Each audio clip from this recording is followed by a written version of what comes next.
الحمد لله رب العالمين والصلاة والسلام على أشرف الأنبياء والمرسلين محمد بن عبد الله الأمين وعلى آله وأصحابه الطيبين الطاهرين أما بعد فأعوذ بالله من الشيطان الرجيم بسم الله الرحمن الرحيم من كان يرجو لقاء ربه فليعمل عملا صالحا ولا يشرك بعبادة ربه أحدا صدق الله العظيم۔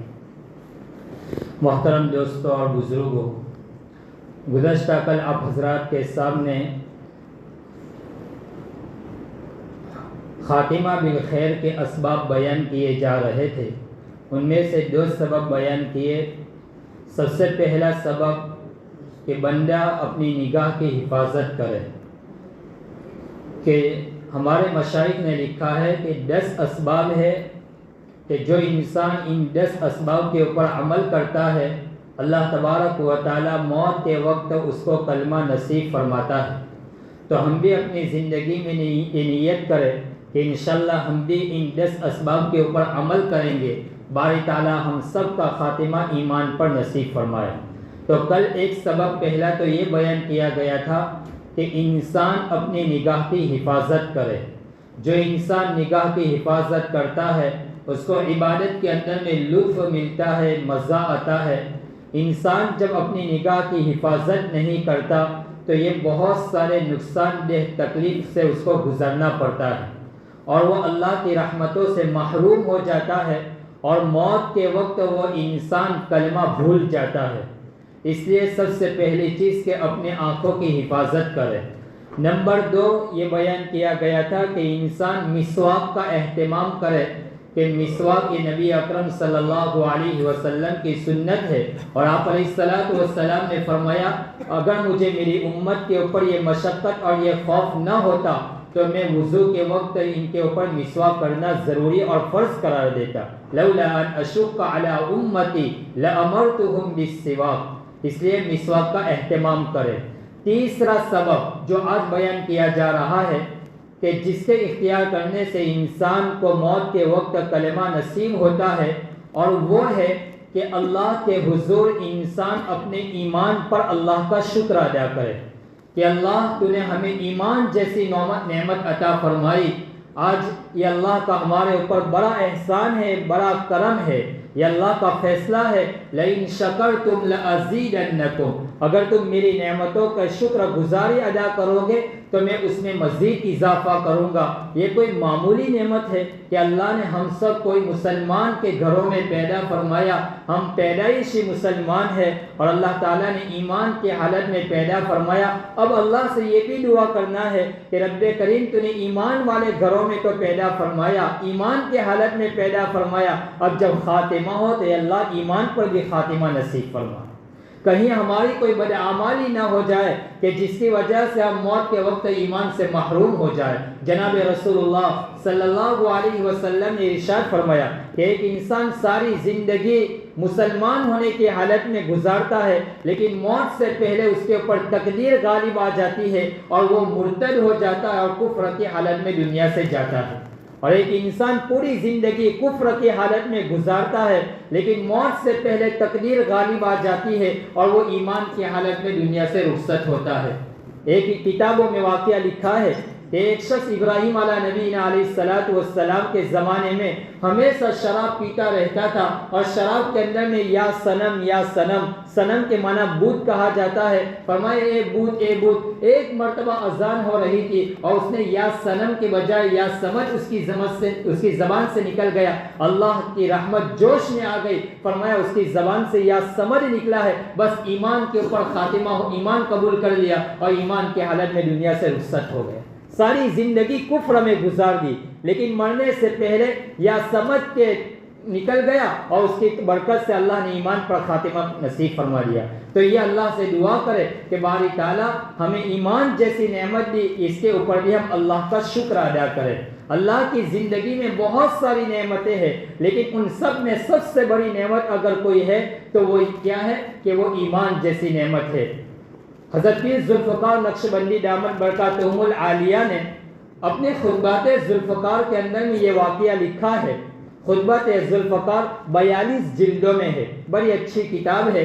اس میں کسی جلد کے اندر میں یہ واقعہ لکھا ہے کہ ایک بزرگ تھے، فرمایا اللہ تعالیٰ نے ان کے اوپر نعمتوں کے ڈھیر ساری بارش برسا دی تھی اور بہت ساری نعمتیں تھی، وہ ہمیشہ ڈرتے رہتے تھے اور روتے رہتے تھے کہ کہیں ایسا تو نہیں ہے کہ اللہ نے مجھے آخرت کا سارا بدلہ دنیا میں دے دیا اور آخرت میں میرا حصہ کاٹ دیا، اور کہیں ایسا نہ ہو کہ آخرت میں اللہ یہ کہہ دے اذهبتم طیباتکم فی حیاتکم الدنیا، کہ تم نے دنیا میں مزہ اٹھا لیا، لطف اٹھا لیا، اب آخرت میں تمہارا کوئی حصہ نہیں ہے۔ تو وہ ہمیشہ روتے رہتے تھے اور ڈرتے رہتے تھے، وہ اللہ سے بار بار دعا کرتے تھے کہ باری تعالیٰ مجھے دنیا میں کچھ نہیں چاہیے، مجھے تو آخرت میں سب چاہیے، یہ سب آرائش کیا اور یہ سب خواہشات اور یہ سب آرام، یہ سب مجھے جنت میں چاہیے، دنیا میں نہیں چاہیے۔ ایک مرتبہ اس کے دل پر یہ الہام ہوا کہ میرا بندہ تو جب تک میری نعمتوں کا شکر ادا کرتا رہے گا، ہمارا اصول اور دستور ہے کہ ہم تیری نعمتوں میں اضافہ کرتے رہیں گے۔ جب تو میری نعمتوں میں شکر ادا کرنا بند کر دے گا تو ہم تیرے اوپر نعمتیں بند کر دیں گے، لیکن تو نعمتوں کے اوپر شکر ادا کرتا رہے گا، ہم بھی تیرے اوپر اپنی نعمتوں کے دروازے کھلے رکھیں گے۔ نبی اکرم صلی اللہ علیہ وسلم کے اوپر قربان جائیے، اس امت کے اوپر آپ علیہ السلام کا کتنا احسان ہے۔ خدا پاک کی قسم، ہم زندگی کے ایک ایک سیکنڈ بھی اگر ہم درود شریف پڑھتے رہے تب بھی آقا صلی اللہ علیہ وسلم کا احسان ہم ادا نہیں کر سکتے۔ آپ علیہ السلام نے کون سی چیز چھوڑی جو اپنی امت کو نہ بتلائی ہو؟ آپ علیہ السلام نے اس موقع پر بھی فرمایا کہ سب سے بہترین شکر یہ ہے کہ اللہ کا کہ انسان یہ دعا کرے رضیت باللہ ربا وبالاسلام دینا وبمحمد نبیا۔ فرماتے جو بندہ صبح میں فجر کی نماز کے بعد 3 مرتبہ اور مغرب کی نماز کے بعد 3 مرتبہ پڑھے گا، اگر اسی حالت میں اس کا انتقال ہو گیا تو اللہ تبارک و تعالیٰ بغیر حساب و کتاب اس کو جنت میں داخل کر دیں گے۔ کتنی زبردست دعا ہے، رضیت باللہ ربا، میں راضی ہوں اللہ کے رب ہونے پر، وبمحمد نبیا، اور میں اس بات کے اوپر راضی ہوں کہ اللہ کے رسول صلی اللہ علیہ وسلم محمد ہمارے نبی ہے، وبالاسلام دینا، اور میرا دین اور میرا مذہب اسلام ہے، میں اس کے اوپر بھی راضی ہوں۔ یہ دعا انسان اپنی زندگی کے معمولات میں اس کو شامل کرے، فجر کی نماز کے بعد 3 مرتبہ پڑھے، اور اگر شام تک اس کا انتقال ہو گیا بغیر حساب و کتاب وہ جنت میں جائے گا، اور مغرب کی نماز کے بعد اگر 3 مرتبہ پڑھے گا اور فجر تک میں اگر اس کا انتقال ہو گیا اللہ اس کو بغیر حساب و کتاب جنت میں داخل کرے گا۔ تو اس دعا کا اہتمام کرے کہ دیکھو نا نبی اکرم صلی اللہ علیہ وسلم نے کتنی پیاری دعا سکھائی، رضیت باللہ ربا وبالاسلام دینا وبمحمد نبیا۔ تو تیسرا عمل جو ہے کہ موت کے وقت کلمہ آسان ہو جاتا ہے، نصیب ہوتا ہے، وہ ہے اللہ کا شکر ادا کرنا ہے ایمان کے اوپر۔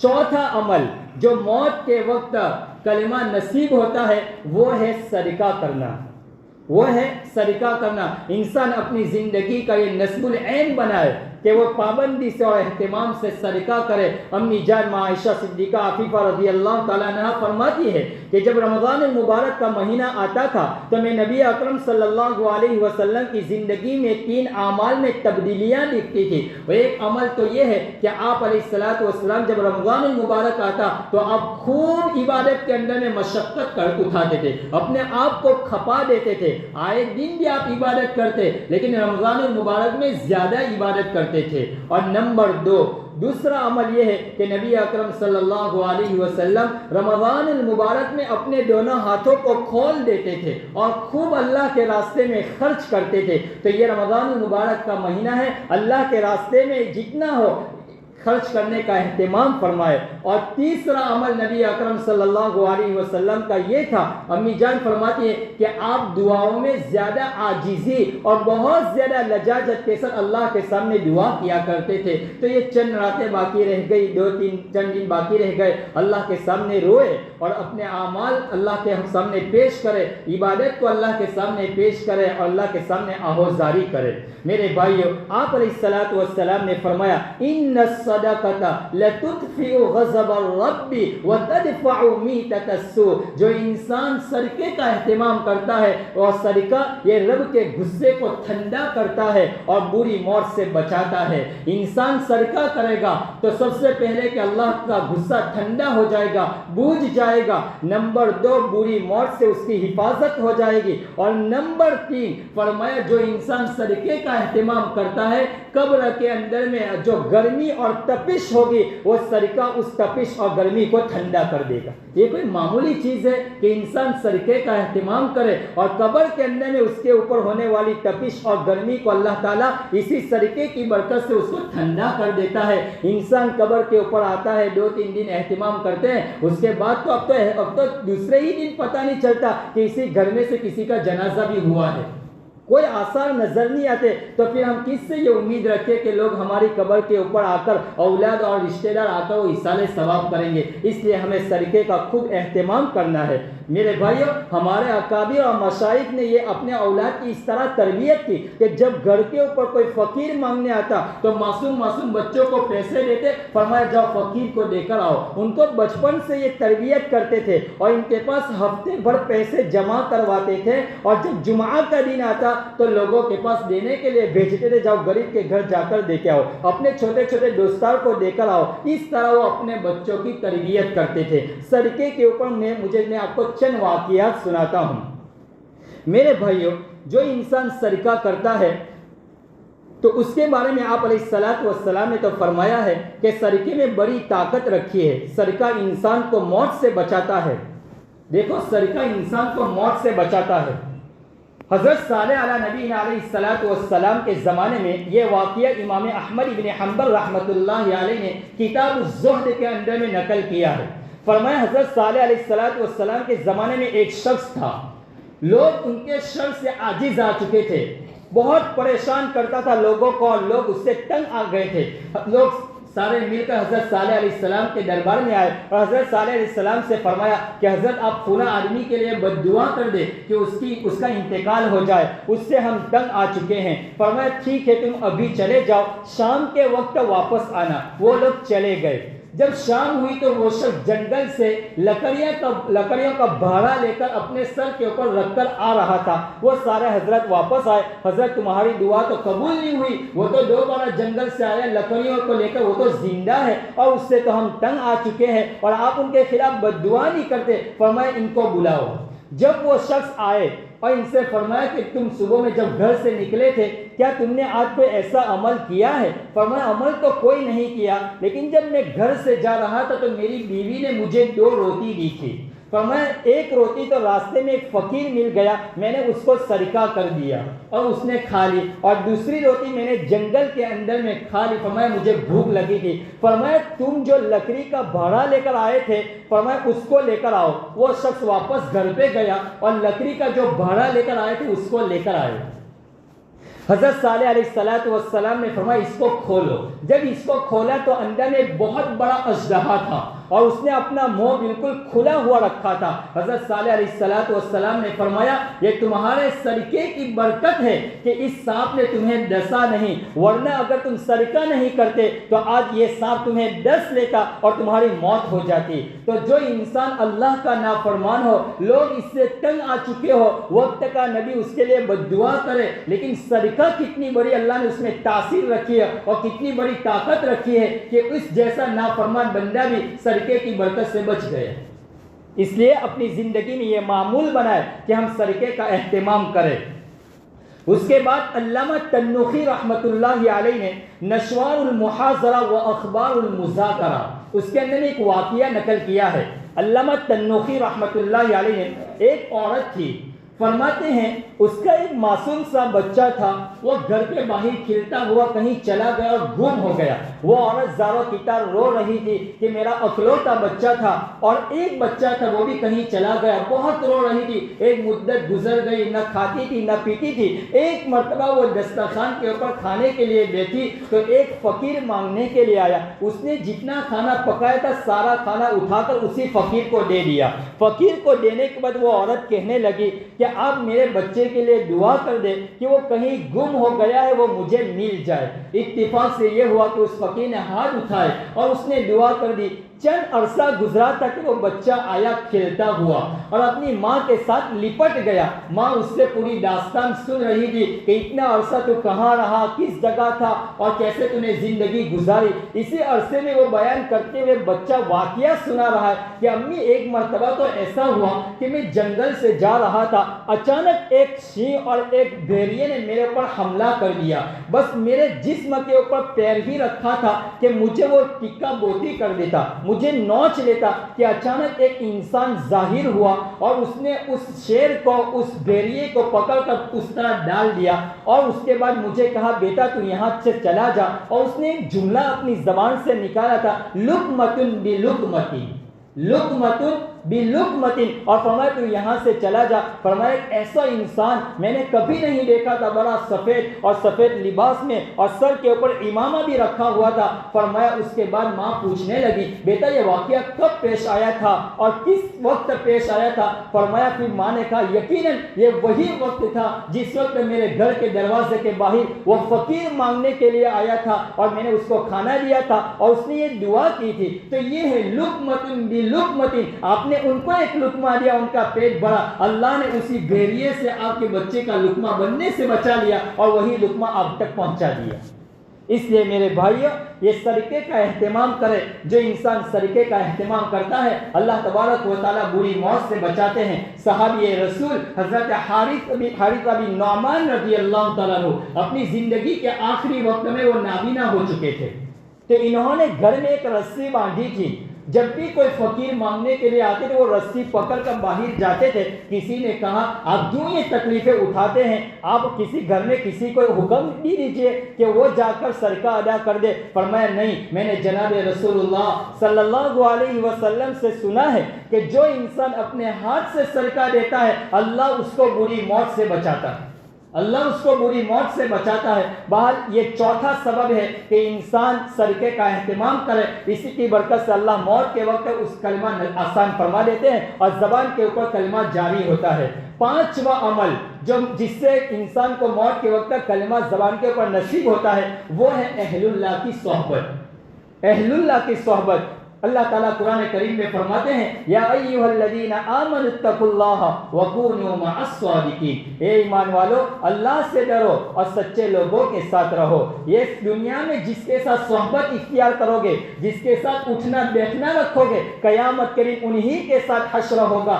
ترمذی شریف جلد ثانی کی روایت ہے، حضرت انس رضی اللہ تعالیٰ عنہ فرماتے ہیں کہ ایک صحابی اللہ کے رسول کے پاس آئے، یا اللہ کے رسول صلی اللہ علیہ وسلم قیامت کب قائم ہوگی؟ تو آپ نے فرمایا تم نے کون سی تیاری کر لی ہے؟ فرمایا تیاری تو کچھ نہیں کی ہے، نہ نماز زیادہ ہے، نہ روزہ ہے، نہ کچھ نہیں ہے، بل آخرت میں کس کے ساتھ رہوں گا؟ اللہ کے حبیب علیہ الصلوۃ والسلام نے فرمایا المرء مع من احب، آدمی اسی کے ساتھ ہوگا جس کے وہ دنیا میں جس کو اپنا فالو کرتا ہوگا، جس کو وہ پسند کرتا ہوگا، جس کو دنیا میں اپنا آئیڈیل بنایا ہوگا، اسی کے ساتھ قیامت کے دن وہ ان کے ساتھ ہوگا۔ حضرت انس رضی اللہ تعالیٰ عنہ فرماتے ہیں اللہ کی قسم اس دن ہماری خوشی کی انتہانی تھی، اس دن ہماری خوشی کی انتہانی تھی کہ ہم تو اپنے دل و جان سے اللہ کے رسول کو چاہتے ہیں، اللہ کے رسول سے محبت کرتے ہیں، یقیناً آخرت میں بھی اللہ کے رسول کے ساتھ ہمارا حشر ہوگا۔ تو پانچواں عمل جو ہے وہ ہے اہل اللہ کی صحبت، اور چھٹا ہے وہ ہے اللہ سے اظہار محبت کرنا۔ چھٹا عمل جو انسان کو موت کے وقت کلمہ نصیب ہوتا ہے وہ ہے اللہ سے اظہار محبت کرنا، اللہ سے یہ محبت اظہار کرنا۔ جو شخص دنیا میں اللہ تبارک و تعالیٰ سے محبت کی کوشش کرے گا قیامت کے دن اللہ تبارک و تعالیٰ دشمنوں کی قطار میں اس کو کھڑا نہیں کریں گے۔ مولانا رشید احمد گنگوہی رحمۃ اللہ علیہ لکھتے ہیں، فرماتا ہے جس کی زبان سے دنیا میں سچے دل سے ایک مرتبہ بھی اس کی زبان سے اللہ نکلے گا، اللہ قیامت کے دن اس کو ہمیشہ کے لیے جہنم میں نہیں بھیجے گا، اللہ اس کو کسی نہ کسی وقت اس کو جنت میں بھیج دے گا۔ ہمارے مشائخ فرماتے ہیں جو انسان اپنے دل سے اللہ کی محبت کا اظہار کرے کہ اللہ تبارک و تعالیٰ کل قیامت کے دن اپنے دشمنوں کی قطار میں اس کو کھڑا کریں گے، یا اللہ تعالیٰ اس کو پسند نہیں فرماتے۔ تو چھٹا عمل یہ ہے کہ انسان اپنے دل سے اللہ تعالیٰ سے محبت کا اظہار کرے۔ اللہ تبارک و تعالیٰ ہمیں ان اسباب کے اوپر اپنی زندگی میں عمل کرنے والا بنائے۔ وآخر دعوانا ان الحمد للہ رب العالمین۔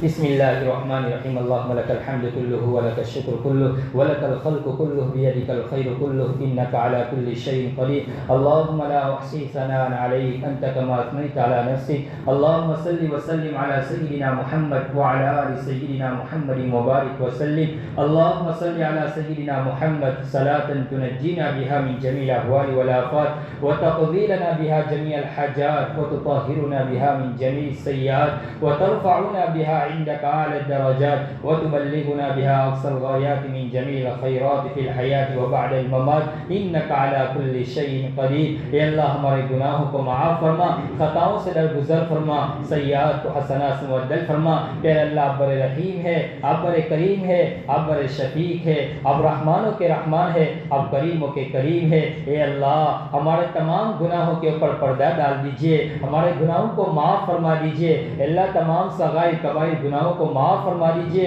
رب کریم جس طرح دنیا کے اندر میں آپ نے ہمارے عیوب کے اوپر پردہ ڈال دیا، اللہ قیامت کے دن بھی ہمارے عیوب کے اوپر پردہ ڈال دیجئے، ہمارے راز کو فاش نہ کیجئے۔ اے اللہ وہ دن ایسا دن ہوگا کہ اس وقت ساری انسانیت کے راز فاش ہو جائیں گے۔ یوم تبلی السرائر فما له من قوت ولا ناصر، کوئی مدد کرنے والا نہیں ہوگا۔ رب کریم اس وقت ہم سب کو اپنے عرش کا سایہ نصیب فرما دیجئے۔ اے اللہ ہمارا اپنے عرش کا سایہ ہم سب کو نصیب فرما دیجئے۔ ہم گنہگاروں کو معاف فرما دیجئے، اللہ خطا کاروں کو معاف فرما دیجئے۔ ہمارے نامہ اعمال کو ہمارے سیدھے ہاتھ میں عطا فرما دیجئے۔ اللہ ہمارے نامہ اعمال کو ہمارے سیدھے ہاتھ میں عطا فرما دیجئے۔ پیارے اللہ ہمارے نامہ اعمال کو بائیں ہاتھ میں نہ عطا فرمانا، ہم کسی کام کے نہیں رہیں گے، ہم کسی کو چہرہ دکھانے کے قابل نہیں رہیں گے۔ میرے اللہ لوگ کہیں گے کہ دنیا کے اندر میں بڑا نیک بن کر پھرتا تھا، اس کا انجام تو بڑا برا ہوا۔ رب کریم برے خاتمے سے ہماری حفاظت فرما۔ اللہ جو کہا جو سنا اس پر عمل کرنے کی توفیق نصیب فرما۔ اللہ زندگی کو اس کے مطابق گزارنے کی توفیق نصیب فرما۔ ہمیں اپنا محبوب و مقرب بندہ بنا لیجئے۔ اللہ اپنی محبوبیت کا درجہ عطا فرما لیجئے، اپنا پسندیدہ بندوں میں ہمارا شمار فرما لیجئے۔ اس پورے مجمع کو قبول فرما لیجئے۔ اللہ پورے مجمع کو قبول فرما لیجئے۔ اللہ تیرے بندے روزانہ تیرے اور تیرے نبی کی باتیں سننے کے لیے بیٹھتے ہیں۔ رب کریم اے اللہ ان سب کی مغفرت فرما دیجئے۔ اللہ ان کے اٹھے ہوئے ہاتھ کو قبول فرما لیجئے، ہم سب کی مغفرت فرما دیجئے۔ اے اللہ یہ آخری عشرہ چل رہا ہے، آج 27واں روزہ ہے، 26واں روزہ ہے، پیارے اللہ آج تاک رات ہے۔ رب کریم ہم سب کو شب قدر نصیب فرما دیجئے، ہم سب کو شب قدر نصیب فرما دیجئے، ہم سب کو نواز دیجئے۔ اے اللہ ہم سب کو نواز دیجئے، ہمیں 1000 مہینوں کی عبادت کا ثواب عطا فرما دیجئے۔ اللہ ہمیں ایسا بنا دے جیسا آپ ہمیں دیکھنا چاہتے ہیں، امت میں جو حالات اس کو ختم فرما دیجئے۔ اے اللہ ہماری بری موت سے ہماری حفاظت فرما، بری موت سے ہماری حفاظت فرما، اچانک آنے والی موت سے حفاظت فرما، جل کر مرنے سے، کٹ کر مرنے سے، ڈوب کر مرنے سے ہماری حفاظت فرما۔ اللہ کینسر والے امراض سے ہماری حفاظت فرما، برے امراض سے ہماری حفاظت فرما، ہاسپٹلوں میں ایریا رگڑنے والی بیماریوں سے ہماری حفاظت فرما۔ اللہ عافیت نصیب فرما۔ اللہ جو ہم سے محبت کرتے ہیں رب کریم آپ ان کی ہر ضرورتوں کو اپنے خزانہ غیب سے پوری فرما۔ جنہوں نے دعا کے لیے کہا ہے اللہ جنہوں نے دعا کے لیے کہا لکھا ہے، جن پر ہمارا حق ہے، جو ہم سے توقع اور امید رکھتے ہیں رب کریم ان سب کی ضرورتوں کو اپنے خزانہ غیب سے پوری فرما دیجئے۔ اللہ قبر کے عذاب سے ہم سب کی حفاظت فرما، جہنم کے عذاب سے ہم سب کی حفاظت فرما۔ اے اللہ ہم سب سے راضی ہو جائیے۔ اللہ غسل جنازہ سے پہلے غسل معاصی عطا فرما، کفن سے پہلے تقوی والا لباس عطا فرما۔ رمضان المبارک کے انوارات اور برکتوں سے ہمیں محروم نہ فرما۔ اللہ رمضان المبارک کے انوار اور برکات سے ہمیں مالا مال فرما، اپنی نعمتوں کی بارش ہم سب کے اوپر برسا دیجئے، ہم سب کی ضرورتوں کو اپنے خزانہ غیب سے پوری فرما۔ اللہ غزہ، فلسطین اور ملک شام کے مظلومین کے خاص طور پر مدد فرما دیجئے۔ اللہ ان کی ضرورتوں کو اپنے خزانہ غیب سے پوری فرما۔ اللہ ان کے رہنے کے لیے انتظام فرما فرما لیجئے، کھانے پینے کا انتظام فرما لیجئے۔ پیارے اللہ، اے اللہ ہم سب سے راضی ہو جائیے، جو جنہوں نے دعا کے لیے کہا ہے، جن پر ہمارا حق ہے، سب کی ضرورتوں کو پوری فرما لیجئے۔ اللہ جو مانگا وہ بھی عطا فرما، جو مانگنے سے رہ گیا اپنی شان عطا فرما۔ وصلی اللہ تعالی علی خیر خلقہ محمد وعلی آلہ واصحابہ اجمعین برحمتک یا ارحم